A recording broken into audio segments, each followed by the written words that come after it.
Hello বন্ধুরা, অভিশপ্ত রাতের 53 নম্বর এপিসোডে তোমাদের স্বাগত। এই সত্য ভৌতিক ঘটনাটা আমাকে সৌম্যদীপ ইনস্টাগ্রামে শেয়ার করেছে, যাতে করে তার সাথে ঘটে যাওয়া এই হাড় হিম করা ঘটনাটা আমি তোমাদের সাথে শেয়ার করি। থ্যাংক ইউ সৌম্যদীপ, গল্পটা অভিশপ্ত রাতকে ডেডিকেট করার জন্যে। গল্পটা শুরু করার আগে বন্ধুরা, আমি আবারও তোমাদের রিকোয়েস্ট করব, 1 সেকেন্ডও স্কিপ না করে পুরোটা মন দিয়ে শোনো। গল্পটা সম্পূর্ণ ভিন্ন স্বাদের। কাহিনীটা ঠিক এই রকম। সৌম্যদীপ মধ্যবিত্ত পরিবারের ছেলে। উচ্চ মাধ্যমিক পাশ করার কয়েক মাস আগেই তার বাবার মৃত্যু ঘটে। সৌম্য বাড়ির একমাত্র ছেলে হওয়ার সুবাদে সংসারের দায়িত্ব তার কাঁধে এসে পড়ে। তার পড়াশুনোতে গভীর মনোযোগ ছিল। সংসার ও তার পরবর্তী পড়াশুনোর খরচ চালানোর জন্য তাকে একটা বেসরকারি সংস্থায় কাজ নিতে হয়। এর ফলে সংসার খরচটা সে তুলতে পারলেও তার মনে একটা দুঃখ কাজ করছিল যে আর 5 জন বন্ধুর মতো সে কলেজে ভর্তি হতে পারেনি। তার মাও ছেলেকে দেখে বুঝতে পারছিলেন বিষয়টা। অনেক চিন্তা ভাবনা করে মা তাকে বলেন যে অনেক চাকুরিজীবী পদোন্নতি বা দক্ষতা বৃদ্ধির জন্য নৈশকালীন মহাবিদ্যালয়, যাকে ইংরেজিতে নাইট কলেজ বলে, সেখানে ভর্তি হন। সুতরাং সৌম্য অফিস থেকে বাড়ি ফেরার পথেই ওই কলেজ অ্যাটেন্ড করে বাড়ি ফিরতে পারবে। ফলে সৌম্যর কলেজে না ভর্তি হওয়ার দুঃখ থাকবে না, বছরটাও নষ্ট হবে না, আর তার 2 কুলি রক্ষা পাবে। তবে সৌম্যর পরিশ্রম এতে বাড়বে বই কমবে না। কিন্তু উপায়টা কি? মায়ের এই পরামর্শ মেনেই সৌম্য খোঁজ নেয় যে কোন নাইট কলেজটা তার পক্ষে বেশি সুবিধাজনক হবে। একদিন অফিস করে ট্রেনে বাড়ি ফেরার সময় তার সাথে এক মাঝবয়সী ব্যক্তির আলাপ হয়। কথা প্রসঙ্গে সৌম্য জানতে পারে যে ওনার নাম রতন সরকার এবং উনি যোগ্যতা বৃদ্ধির জন্য একটা নাইট কলেজে পড়েন। ওই খবরটা পেয়ে সৌম্য কিছুটা আশ্বস্ত হয়। দুজনেই ফোন নাম্বার এক্সচেঞ্জ করে। সৌম্য তার মাকে বলে যে তার খোঁজ শেষ হয়েছে, সে একটা নাইট কলেজ পেয়ে গিয়েছে। যেমন কথা তেমনই কাজ। পরের দিনই রতনদার হাত ধরে সৌম্য ওই নাইট কলেজে গিয়ে ভর্তি হয়। ওই কলেজের রিসেপশনটা ছিল ভারী অদ্ভুত। যেহেতু নাইট কলেজ, সুতরাং সন্ধ্যা 6টা থেকে রাত 10টা সাড়ে 10টা পর্যন্ত ছিল ওই কলেজের ওয়ার্কিং আওয়ার। রতনদা কিন্তু খোশ মেজাজে ওই রিসেপশনের 2 ভদ্রলোকের সাথে কথা বলছিলেন। অ্যাকচুয়ালি রতনদা ওই কলেজে আগে থেকেই পড়ছিলেন, সুতরাং ওই কলেজের সবাই রতনদাকে চিনতেন, আর রতনদাও সবাইকেই চিনতেন।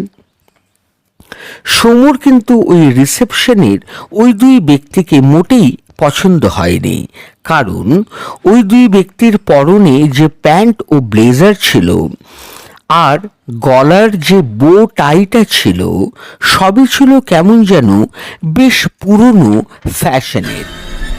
তাছাড়া ওই 2 ভদ্রলোক বেশ ফ্যাকাশে, যেন শরীরে এতটুকু রক্ত নেই।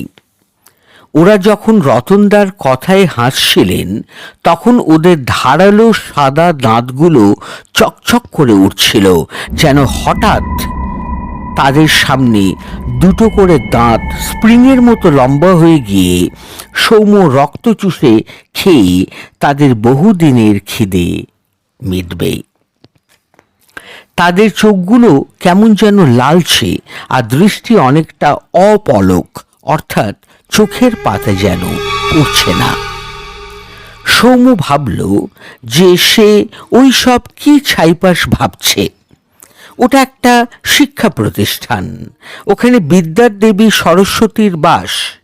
ও ভাবল যে সারাদিন অফিসে কাজ করে টায়ার্ড হয়ে পড়ার কারণেই হয়তো ওর ওই রকম মনে হচ্ছিল।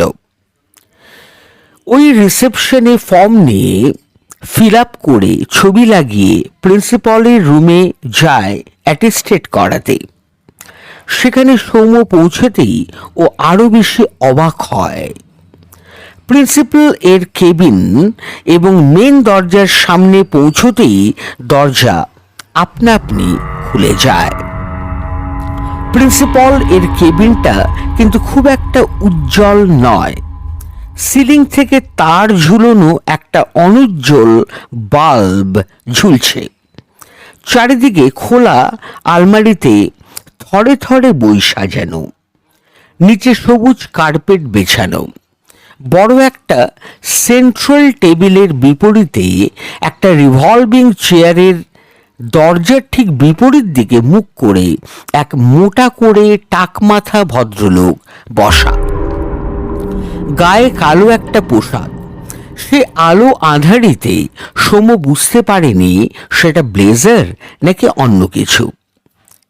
নিস্তব্ধতা ছিন্ন করে এক গুরু গম্ভীর গলার স্বর ভেসে এলো, তুমি তবে শেষমেশ এসেছ? সৌম্য যেন ভয়ে অজ্ঞান হয়ে যাচ্ছিল। কিছুটা নিজেকে সামলে নিয়ে সৌম্য বলল, গুড ইভিনিং স্যার, আমার নাম সৌম্যদীপ বসু। বাকি ইনফরমেশনগুলো এই ফর্মেই লেখা আছে। আচ্ছা স্যার, আপনি কি জানতেন যে আমি আসবো আজ? ওই প্রিন্সিপাল অদ্ভুতভাবে হেসে বলেন যে তিনি নাকি আগে থেকেই জানতেন যে সৌম্য সেদিন কলেজে ভর্তি হবে আর ক্লাসও জয়েন করবে। রতনদা তখন সৌম্যর সাথে ছিল না, উনি রিসেপশনেই ছিলেন। সৌম্যর এবার বেশ ভয় করছিল। সেই প্রিন্সিপাল স্যার আবার মৃদু হেসে সৌম্যকে বললেন, আজ থেকে জয়েন করছে তো নাকি কাল থেকে? সৌম্য বলল, না স্যার, আজ থেকেই। ফালতু দেরি করে লাভ কি? সৌম্য রতনদার হেল্প নিয়ে ওর ক্লাসে গিয়ে বসে। আরও একটা বিষয় সৌম্যকে ঘাবড়ে দেয়। সেটা হলো যে সেদিন একটা শর্ট পরীক্ষা নেওয়া হচ্ছিল। সৌম্য তাতে পার্টিসিপেট করেছিল। সৌম্য খেয়াল করে যে কোশ্চেন পেপারের উপর 1964 সালের 13ই এপ্রিল লেখা। সৌম্য চমকে ওঠে, কারণ ওই ঘটনা 2022 সালের 13ই এপ্রিলের ছিল। 40 মিনিটের এক্সাম ছিল ইংলিশ গ্রামারের ওপর। পরীক্ষা চলাকালীন সৌম্য খেয়াল করে যে সামনের ব্ল্যাক বোর্ডের ওপরের বাঁ দিকেও লেখা রয়েছে 30th এপ্রিল 1964। সৌম্য ভীষণভাবে অবাক হয় যখন সে পাশের ডেস্কে রতনদাকে দেখে। সৌম্য দেখে, কোথায় রতনদা? একটা রক্ত মাংসহীন কঙ্কাল ফ্যাল ফ্যাল করে সৌম্যর দিকে তাকিয়ে বসে আছে। সৌম্য উঠে দাঁড়িয়ে সেই সামনের দিকে তাকিয়ে টিচার ডাকতে যেই যাবে, ও দেখে, কোথায় টিচার? ওটাও তো একটা নরকঙ্কাল। সৌম্যর ভয়ে দম বন্ধ হয়ে আসে। ভয়েও চোখ বন্ধ করে। একটা উঁচু সমস্বরে হাসির শব্দে ওর সম্বিত ফেরে। ও চারিদিকে তাকিয়ে দেখে সারি সারি কঙ্কাল ওর দিকে তাকিয়ে হেসেই চলেছে। সহপাঠীরা কঙ্কাল হলোই বা কি করে? এক্সাম হলে টিচারই বা কিভাবে কঙ্কাল হতে পারে? সৌম্যর বনবন করে মাথা ঘুরতে আরম্ভ করে। চোখের সামনে গভীর অন্ধকার নেমে আসে। ও আর কিছুই ভাবতে পারে না। অজ্ঞান হয়ে মাটিতে লুটিয়ে পড়ে। কতক্ষণ ও অজ্ঞান হয়ে পড়েছিল ওর ঠিক জানা নেই। হঠাৎ একটা জোরালো আলো চোখের ওপর পড়াতে ভুরু কুঁচকে সৌম্য চোখ খোলে। ও দেখে চারিদিক বেশ অন্ধকার, আর সামনে কে বা কারা জোরালো টর্চের আলো ফেলেছে তার মুখে। প্রথমটা সৌম্য কিছুই না বুঝতে পারলেও কিছুক্ষণ পরেই হিন্দিতে একটা কথা শুনে ওর সম্বিত ফেরে। কেউ তাকে জিজ্ঞাসা করে, তুম কৌন হও আর ইহা কিউ সোয়ে হো? সৌম্য বলে ওঠে, স্যার আপনি কে? আপনি হিন্দি বলছেন কেন? আবার ভয়ে চোখ বুঝে চিৎকার করে বলে, স্যার সবাই কঙ্কাল, আপনিও কঙ্কাল স্যার। সেই হিন্দিতে কথা বলা লোকটি বাংলায় বলে ওঠে, কি কঙ্কাল কোথায়? সৌম্য বলে, এই তো আমার চারিদিকে।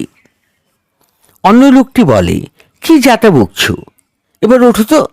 উনি সৌম্যকে তোলেন।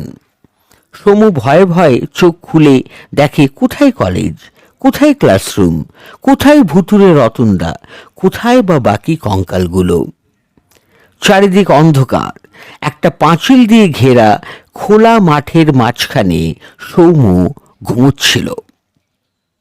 ও জিজ্ঞাসা করল সেই ব্যক্তিকে, কলেজটা কোথায়? অন্য ব্যক্তিটি সৌম্যকে বললেন, কলেজ কোথায় মানে?